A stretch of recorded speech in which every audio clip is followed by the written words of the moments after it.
Part 6, US, UK, Values, Beliefs and Political Systems. Starting off with the learning objective. Læreplanen sier som følger. Eleven skal drøfte sosiale og kulturelle forhold, samfunnsforhold og verdier i flere engelskspråklige land. Now, let us start off with the USA. Values, Beliefs and Political System. Now, the values and ideals that most Americans share today that we have studied are freedom, individualism. Now, these two values or ideals are the very basis of the country. The founding fathers, when they wrote the Bill of Rights and the Constitution, this was the focus. They actually wrote a document that gave the individual its rights, such as freedom. And this also led to less power to the government. Now, the Americans, they also idealize what is practical. On the one hand, you have many inventions, both for house, kitchen, but also for, bigger things. But the Americans, they do idealize what is practical. And the Americans are can-doers. And we saw that in Obama's speech. Yes, we can. Can-doers. And then we have volunteerism. There is a high degree of volunteerism in American society. And one reason for that is because we have a so-called non-governmental interference. And that also means that people do not get so much help financially in their neighborhoods or for the individual. You don't have the welfare programs that we are used to in Norway. People don't pay too much taxes, and this is one of the reasons for the high degree of volunteerism, also dugnad. Now, moving on to more of the values and ideals, one central part of American ideals is definitely the psychology of abundance. Abundance means in Norwegian overflod. This was the very reason for the fact that many immigrants came to the country. The USA is founded on immigrants. And when the immigrants came, well, they knew that this was the rich country with lots of fertile land. You had abundance of everything, really. And this has also led to that an American car is not just a car, it is a big car. American hamburgers is not just a hamburger, it is a huge hamburger, and so on. So central to the ideal is also the psychology of abundance. Also, mobility. Moving around does not mean aimlessness for the American. It also means optimism, because this is part of progress. You move around to all the time make sure you have progress in life. We also talk about social mobility, that it is very central to American ideal and value that you can work your way up from nothing to everything. And we have expressions such as the self-reliant man. You need to trust yourself and honor yourself. Doing that, you work your way up. We also have an expression from rags to riches. Fra fyller til fløyel. Now, this is also about you start with nothing and you can work your way up through social mobility to being rich and famous, basically. Patriotism is also part of the American value. The Americans are very patriotic. They have a strong sense of national pride. You see the flag and you hear the national anthem quite often. Now, moving on to the American dream. The American dream is basically what we have talked about when it comes to abundance, mobility, progress, the self-reliant man, from rags to riches, and definitely freedom and individualism.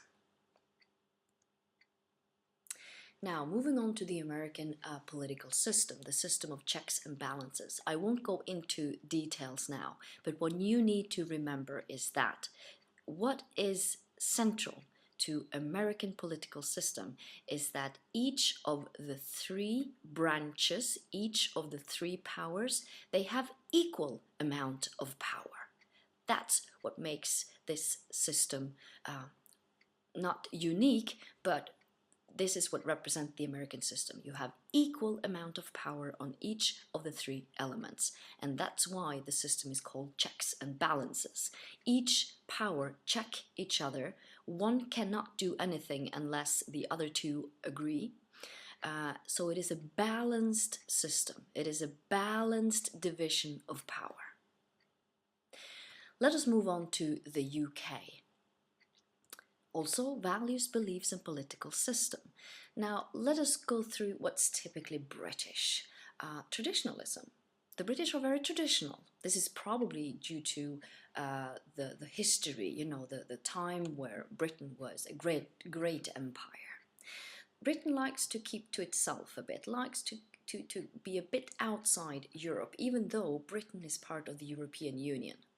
The British still drive on the left-hand side, they still pay with the British pound, and they do not want to be part of the metric system yet.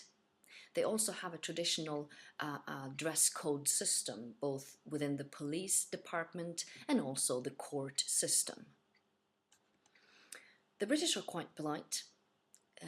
Britain is quite a class-conscious society, and the marks of class, how do we see that a person belongs to a certain class? Well, we hear it in language. We see it from the neighborhood you're from, what you read. The British, they are a very much newspaper-reading people, and if you read The Guardian, you are probably upper class, and if you read The Sun, you are probably lower class. As I mentioned, dress code, they're quite traditional, conservative in the dress code, and this is also, you can see the differences in the different classes. Also, choice of schools is central to what mark of class you are.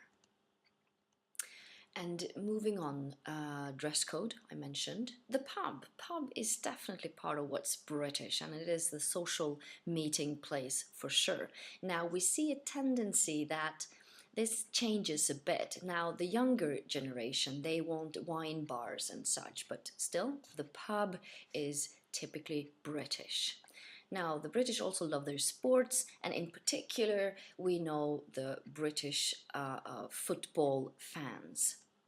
Now, the British are also animal lovers. There are so many veterinary programs.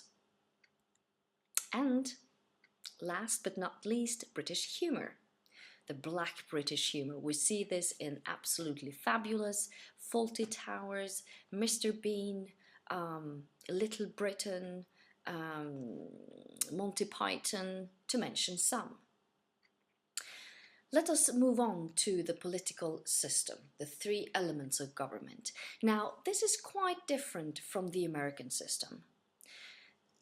I won't go into the details here either, but what you need to remember is that most of the political power is within the House of Commons.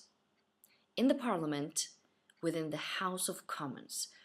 Now, the other elements also have a certain amount of power, but most of the power, political power, is within the House of Commons.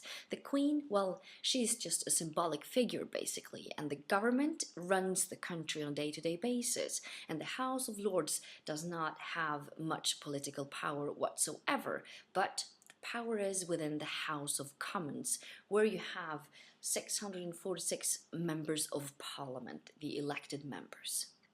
So this contrasts quite a lot to the American political system. Now, this was the revision of US and UK values, beliefs, and political systems.